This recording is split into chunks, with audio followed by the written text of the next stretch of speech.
আসসালামু আলাইকুম এভরিওয়ান, কেমন আছেন সবাই? আশা করছি আল্লাহর অশেষ রহমতে সবাই ভালো আছেন। আজকে ছোট্ট একটা ভিডিও নিয়ে আপনাদের সামনে হাজির হয়েছি।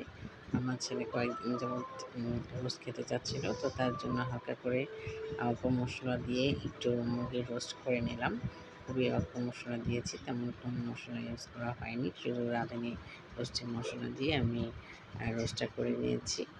আর করেছিলাম হচ্ছে মুরগি রান্না করেছিলাম, যেটাকে কক মুরগি বা খাসি মুরগি যেটা বলা হয় বড় যে মুরগিটা, ওই মুরগিটা অনেক শক্ত মুরগি। তো আজকে আমাদের জন্য সেই মুরগি করেছি, আর বাচ্চার জন্য করেছিলাম একটু রোস্ট। তো রোস্টটা প্রায় শেষের দিকে হয়ে গেছে, আর এখানে আমি মাংসটা খুব ভালো মতো কষিয়ে নিচ্ছি।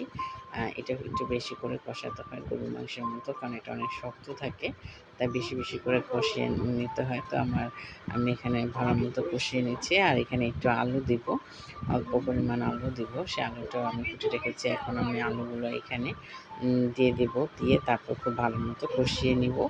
কষিয়ে পানি দিয়ে আমি একটু ভুনা ভুনা করে রান্না করে নিব। আর করেছিলাম হচ্ছে গরু পোলাও, সাদা পোলাও। তো আমি এখানে আগে মাংসটা ভালো মতো কষে করে রেখে তারপর আমি পোলাওটা বসিয়ে নেব।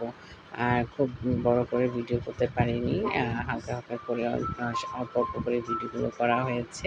তো এখানে আমি পোলাওটাও অল্প পরিমাণ বসিয়েছি, খুব ভালো করে এখন নিয়ে দিচ্ছি। চাল খুবই ঝরঝরা হয়েছে এবং খেতেও খুব টেস্টি হয়েছে। তো আমি খুব ভালো করে নেড়ে দিচ্ছিলাম, নেড়ে চেড়ে এটা একটু ভাপে রেখে দেবো যাতে আরেকটু ফোটে। যেহেতু বাচ্চার পছন্দের সব খাবার রান্না করা হয়েছে, সব কিছুতে ঝাল অল্প অল্প দেওয়া হয়েছে যাতে ও খেতে পারে, আর ও একেবারেই ঝাল খেতে পারে না। আজকে ছোট্ট একটা রিলস ভিডিওতে আপনাদেরকে দেখিয়ে দিলাম যে ওকে ঝাল খাওয়ানোর চেষ্টা করানো হচ্ছে, শেখানো হচ্ছে, কিন্তু ও মরিচ দেখলেই খুব ভয় পায়। যাই হোক, সেটা আপনাদের সাথে শেয়ার করার জন্য আমি ভিডিওটা করেছি। আর কিছুই না, জাস্ট মজা করেছিলাম এই। তো এই ছিল আমার আজকের রেসিপি। ভালো থাকবেন সবাই। আল্লাহ হাফেজ।